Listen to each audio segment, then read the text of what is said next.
জাপানের একটি শান্ত গ্রামে পাহাড়ের ঢালু অংশ এবং নদীর বয়ে চলার শব্দ কেনজি নামে একজন বৃদ্ধ থাকতেন।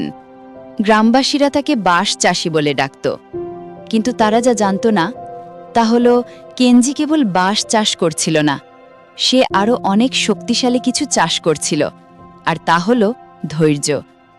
দিনের পর দিন এভাবে 5 বছর ধরে কেনজি তার বাড়ির উঠোনে বেরিয়েছিল এবং একই মাটির টুকরোয় পানি দিয়েছিল, দিনের পর দিন, ঋতুর পর ঋতু, কিন্তু কিছুই বাড়েনি। সকলের কাছে এটা ব্যর্থতার মতো মনে হচ্ছিল, সময়ের অপচয়। একজন বোকা বৃদ্ধ স্বপ্নের পিছনে ছুটছে। এক সন্ধ্যায় তার নাতি হিরো জিজ্ঞাসা করল, দাদু, তুমি মাটিতে জল দিতে থাকো কেন? সেখানে কিছুই নেই। কেনজি বলল, আহ, কিন্তু কিছু একটা ঘটছে হিরো, ঠিক যেখানে আমরা দেখতে পাচ্ছি সেখানে নয়। বাঁশের শিকড় গজাচ্ছে, গভীর শক্তিশালী শিকড়, তাই যখন এটি অবশেষে উপরে উঠবে তখন এটি পড়বে না। বছরের পর বছর কেনজি এসে হাজির, শান্ত, অবিচল। যদিও কেউ তাকে বিশ্বাস করত না, তিনি বাঁশে বিশ্বাস করেছিলেন। এবং তারপর 5ম বছরে কিছু একটা ঘটেছিল। মাত্র 6 সপ্তাহতে বাঁশটি 80 ফুটেরও বেশি লম্বা হয়ে উঠেছিল।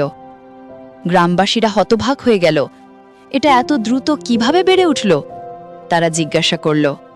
কেনজি তখন বলল, দ্রুত না আমার বন্ধুরা, 5 বছর 6 সপ্তাহ লেগেছিল। হিরো কখনো লেখাপড়া ভোলেনি। যখন স্কুল কঠিন হয়ে পড়ে, যখন জীবন তাকে পরীক্ষা করে, তখন তার বাঁশের কথা মনে পড়ে গেল।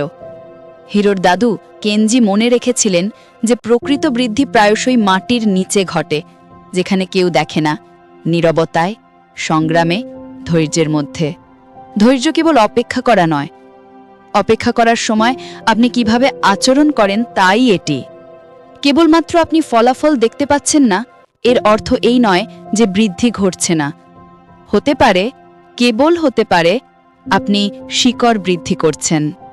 তাই পরের বার যখন তুমি নিরুৎসাহিত হবে, কেনজিকে মনে রেখো, বাঁশের কথা মনে রেখো, এবং তোমার স্বপ্নে পানি দিতে থাকো।